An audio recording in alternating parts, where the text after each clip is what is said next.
ഇരുധ്രുവം. രചന ആത്തൂസ് മഹാദേവ്. അവതരണം സാലിം കരുളായി. മടങ്ങി വന്ന മാളുവിൽ ഒരു പുഞ്ചിരി ഉണ്ടായിരുന്നു. ആർക്കൊക്കെയോ വേണ്ടി സ്വയം ചുണ്ടിലെടുത്തണിഞ്ഞ പുഞ്ചിരി. അവളെ അങ്ങനെ കണ്ടതിൽ ശ്രീധരനും സിന്ധുവിനും മായുവിനും സന്തോഷമായിരുന്നെങ്കിൽ ആകാശിൽ മാത്രം എന്തിനോ വേണ്ടിയുള്ള വേദനയും. പിന്നെ അങ്ങോട്ട് എല്ലാത്തിനും അവൾ മുന്നിൽ തന്നെ ഉണ്ടായിരുന്നു. തൻ്റെ അനിയത്തിയുടെ വിവാഹ നിശ്ചയം അത്രയേറെ ഭംഗിയാക്കാനെന്നോണം. ഒളിഞ്ഞും തെളിഞ്ഞും ബന്ധുക്കളുടെ കുത്തുവാക്കുകൾ ഉള്ളത്തെ നോവിക്കുന്നുവെങ്കിലും അതൊന്നും കാര്യമാക്കാൻ അവൾ ശ്രമിച്ചില്ല. അതൊന്നും തന്നെയല്ലെന്ന ഭാവത്തിലും നടന്നു. രാത്രി ആയതോട് തിരക്കുകൾ കൂടി. നാളെ വരാൻ കഴിയാത്തവരൊക്കെ വൈകുന്നേരം രാത്രിയുമായി വന്നുപോയി. എല്ലാത്തിനും ശ്രീധരൻ്റെ ഒപ്പം ആകാശം ഉണ്ടായിരുന്നു. സ്വന്തമായൊരു മകനില്ലാത്ത അയാൾക്ക് അവനൊരു ധൈര്യം തന്നെയായിരുന്നു. രാത്രിയുള്ള ഭക്ഷണവും കഴിച്ച ശേഷമാണ് ആകാശം മടങ്ങിയത്. പോകുന്നതിന് മുമ്പേ കണ്ണുകളാൽ മാളുവിനോട് യാത്ര ചോദിക്കാനും അവൻ മറന്നില്ല.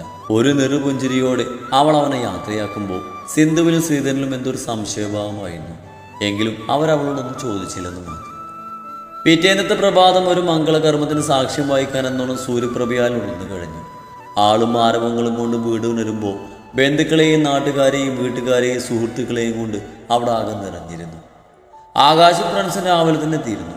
വന്ന സമയം ഒരു മിന്നായം പോലെ കണ്ടതാണ് അവൻ മാളുവിനെ. അതിൽ പിന്നെ കണ്ടതേയില്ല.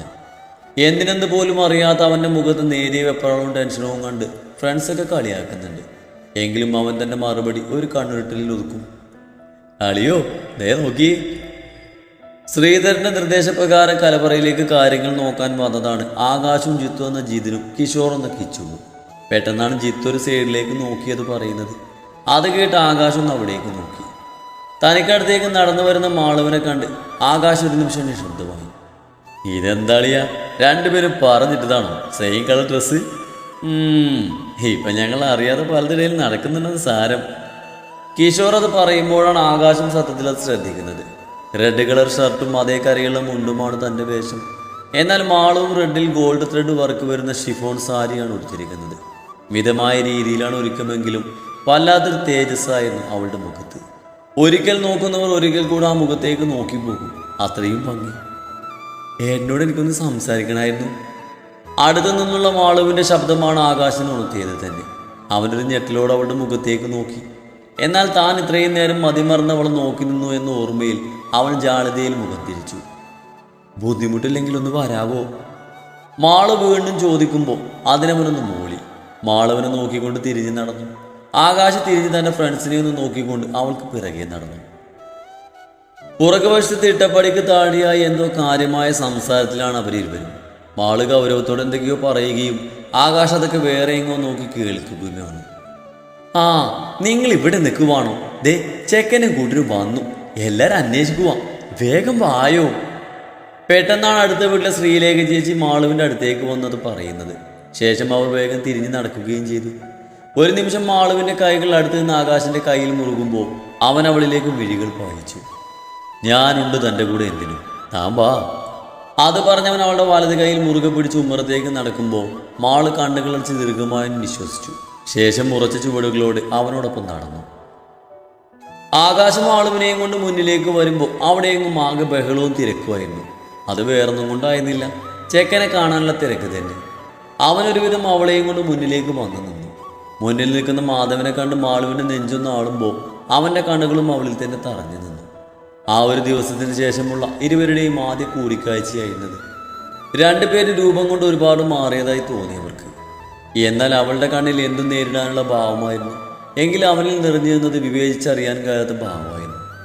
പെട്ടെന്നെന്തോ ഓർത്ത പോലെ മാളുവിൻ്റെ കണ്ണുകൾ ആർക്കോ വേണ്ടിയൊന്ന് ചുറ്റും മാഞ്ഞു. എന്നാൽ പ്രതീക്ഷ ആളുടെ നിഴൽ പോലും കാണാതെ ആയതും അവൾ മുഖം ചരിച്ച് ആകാശനെ ഒന്ന് നോക്കി. അവൻ ഗൗരവത്തോടെ കണ്ണുകൾ ചിമ്മി കാണിക്കുമ്പോൾ അവളൊന്ന് പുഞ്ചിരിക്കാൻ ശ്രമിച്ചു. അപ്പോഴേക്കും വന്ന അതിഥികളേക്ക് കാരണവർ ചേർന്ന് അകത്തേക്ക് ക്ഷണിച്ചു.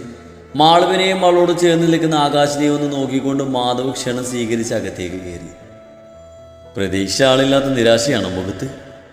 എല്ലാവരും അകത്തേക്ക് കയറിയിട്ടും വീണ്ടും എന്തിനോ വേണ്ടി പുറത്തേക്ക് പായുന്ന അവളുടെ കണ്ണുകൾ കണ്ട് ആകാശ് അല്പം ശബ്ദം താഴ്ത്തി ചോദിക്കുമ്പോൾ മാള് ഞെട്ടലോട് അവനെ ഒന്ന് നോക്കി. അറിയില്ല, പക്ഷേ മനസ്സിലിപ്പോൾ ആകെ ഒരു ഭയം പോലെ. എൻ്റെ അറിവിൽ ഒരു മനസ്സിന് രണ്ട് ശരീരമാണ് അർജുനും മാധവും. അങ്ങനെ നോക്കുമ്പോൾ ഇന്നൊരു വരവുണ്ടാകേണ്ടതല്ലേ? അതുമാത്രമല്ല, അവിടെ നിന്ന് ആരും വന്നിട്ടുമില്ല. എല്ലാം കൂടെ എനിക്കെന്തോ. തൻ്റെ ഉള്ള അവൾ അവൾക്ക് മുന്നിലായി തുറക്കുമ്പോൾ ആകാശം ഒരു നിമിഷം അതേക്കുറിച്ച് ആലോചിച്ചു. എല്ലാം അവസാനിപ്പിച്ച അയാൾ തൻ്റെ അടുത്തേക്ക് ഇനി ഒരു മടങ്ങി വരിക ആഗ്രഹിക്കുന്നില്ലെങ്കിലോ? ആകാശിൻ്റെ ആ വാക്കുകളിൽ മാളുവിൻ്റെ ഉള്ളറകൾ പോലും നോവാലെന്ന് വിങ്ങി. അതോടൊപ്പം ഒരു വരണ്ട പുഞ്ചിരിയും അവളിൽ സ്ഥാനം പിടിച്ചു. നന്നായി. തൻ്റെ മറുപടിയും അത്രയിൽ ഒതുക്കിക്കൊണ്ട് അവൾ മെല്ലെ അകത്തേക്ക് നടന്നു. ഒന്ന് നിശ്വസിച്ചുകൊണ്ട് അവൾക്ക് പിറകെ ആകാശം. മുഹൂർത്തമായത് മാളു പോയി മൈവിനെയും കൂട്ടിക്കൊണ്ടു വന്നു. ഇളം പച്ച നിറത്തിൽ സാരിയിൽ അതിമനോഹരിയായിരുന്നവൾ. അതോടൊപ്പം മിതമായ രീതിയിൽ ഒരുക്കവും. മുടി ഒന്നാകെ വിടർത്തിയിട്ട് അതിൽ കുടമുല്ലപ്പൂവും ചൂടിയിട്ടുണ്ട്. മാളവളെ കൊണ്ടുവന്ന് മാധവന്റെ അരികിലായിരുത്തി. മൈ മുഖം ചരിച്ച് മാധവനെ നോക്കിയെങ്കിലും അവൻ്റെ ശ്രദ്ധ മുഴുവൻ മുന്നിൽ അല്പം മാറി നിൽക്കുന്ന മാളുവിലായി. എന്നാൽ അവൾ അവനെ കണ്ടതായി പോലും ഭാവിച്ചില്ല. അവൾക്കരികിലായി തന്നെ ആകാശമുണ്ട്. ചടങ്ങുകൾ ഓരോന്നായി ആരംഭിച്ചു. ശ്രീധരനും സിന്ധുവും അതുപോലെ ചന്ദ്രനും വന്ദനയും മുൻപന്തിയിൽ തന്നെ നിൽപ്പുണ്ട്. ആദ്യം കേട്ട സമയത്തുള്ളൊരു ചാട്ടം മാത്രമേ വന്ദനയിൽ ഉണ്ടായിരുന്നുള്ളൂ. മൈവിനെ നേരിട്ട് കണ്ടതോടെ അതൊക്കെ മാറി. അവർക്ക് അവളെ കൂടുതൽ ഇഷ്ടാവുകയും ചെയ്തു. ഇടയ്ക്ക് മാളുവിൻ്റെ പ്രശ്നം വന്നപ്പോൾ ഈ ബന്ധം മുന്നോട്ട് പോകില്ലെന്നൊരു ഭയം മാധവനും വീട്ടുകാർക്കും ഉണ്ടായിരുന്നെങ്കിലും അങ്ങനെ ഒന്നും തന്നെ ഉണ്ടായില്ല എന്നതാണ് വാസ്തവം. അതിൻ്റെ ഒരു സന്തോഷം അവരിലാകെ ഉണ്ട് താനും. ഇനി പരസ്പരം മോതിരണിയിക്കാം. തലമൂത്തൊരു കാരണവർ അത് പറഞ്ഞതും ചന്ദ്രൻ തൻ്റെ കയ്യിലുണ്ടായിരുന്ന റിങ് മാധവന്റെ കയ്യിലേക്കും ശ്രീധരൻ തൻ്റെ കയ്യിലുണ്ടായിരുന്ന മോതിരം മയുവിൻ്റെ കയ്യിലേക്കും കൊടുത്തു. കുറച്ച് മുതിർന്ന സ്ത്രീകൾ കുരവിടാൻ തുടങ്ങിയതും മായ തൻ്റെ ഇടത് കൈ നേരിയ പുഞ്ചിരിയോടെ മാധവന്റെ നേർക്ക് നീട്ടി. ഒപ്പം അവൻ്റെ മുഖത്തേക്കൊന്ന് നോക്കി. എന്നാൽ വല്ലാത്തൊരു തരം അസ്വസ്ഥതയോടെയാണ് മാധവ് അവളെ നോക്കിയത്. അവൻ്റെ കയ്യിലെ മോതിരം പോലും ഇരുന്ന് വിറക്കുന്നുണ്ടായിരുന്നു ആ നിമിഷം. അത് കണ്ട് മയുവിൻ്റെ മുഖത്ത് ചിരി മെല്ലെ മായുന്നതും അവൻ കാണുന്നുണ്ടായിരുന്നു. എല്ലാവരും തങ്ങളെ ശ്രദ്ധിക്കുന്നു എന്ന് മനസ്സിലായതും മാധവ് തൻ്റെ കണ്ണുകളൊന്ന് അടച്ചു തുറന്നുകൊണ്ട് മോതിരം മയുവിൻ്റെ വിരലിൽ അണിയിച്ചു കൊടുത്തു. അവൾ തിരികെയും.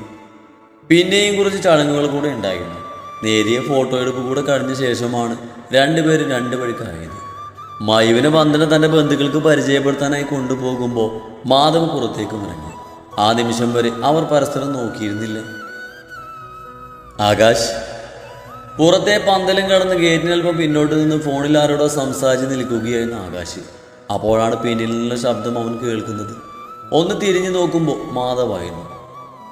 ശരിടി, നീ ഇറങ്ങിയിട്ട് വിളിക്ക്, ഞാൻ വന്ന് പിക്ക് ചെയ്യാം. അത്രയും പറഞ്ഞ് കോള് കട്ട് ചെയ്തുകൊണ്ട് അവൻ മാധവനെ നോക്കി. എന്താ മാധവ് സർ, എന്തെങ്കിലും പറയാനുണ്ടോ? അല്പം ഗൗരവത്തോടെ തന്നെയാണ് അവൻ ചോദിച്ചത്. യെസ്, എനിക്ക് കുറച്ച് സംസാരിക്കാനുണ്ട്. അതിന് മറുപടിയായി ആകാശ് അവന് മുന്നിലായി കൈകെട്ടി നിന്നു. ഇനി പറഞ്ഞോളൂ എന്ന അർത്ഥത്തിൽ. എന്നാൽ മാധവന് എന്ത് പറഞ്ഞു തുടങ്ങണമെന്ന് അറിയില്ലായിരുന്നു. ആകെ ഒരു തരം അസ്വസ്ഥത പോലെ. ആകാശ്, മാളവിക ഓക്കെയാണോ? സോറി സർ, ഈ ചോദ്യത്തിൻ്റെ അർത്ഥം എനിക്ക് മനസ്സിലായില്ല.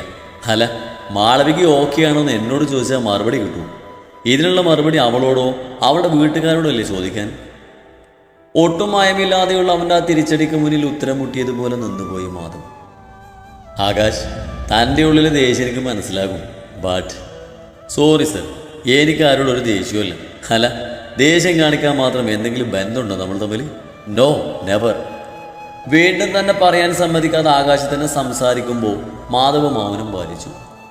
ചെയ്യാനുള്ളതെല്ലാം ചെയ്തിട്ട് ഒട്ടും ഉളുപ്പില്ലാതെ എന്നോട് ഇങ്ങനെ ചോദിക്കാൻ തന്നെ നിങ്ങൾക്കൊക്കെ എങ്ങനെ കഴിയുന്നു?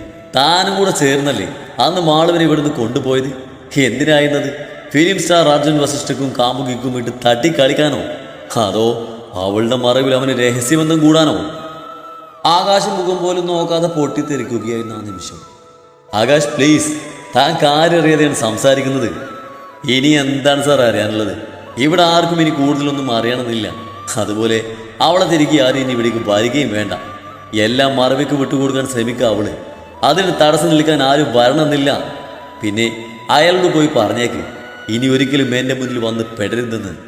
ഇനി കണ്ട ഞാൻ എങ്ങനെയാ പെരുമാറുകയാന്ന് എനിക്ക് തന്നെ ഒരു നിശ്ചയം ഉണ്ടാവില്ല. അത്രയും പറഞ്ഞുകൊണ്ട് അവൻ ദേഷ്യത്തിൽ തിരിഞ്ഞു നടന്നു. സോറി ആകാശ്, താനിപ്പോൾ പറഞ്ഞ് ഞാൻ അവനോട് പറയാനും അത് കേൾക്കാനും അർജുനൻ ഈ ഭൂമിയിലില്ല.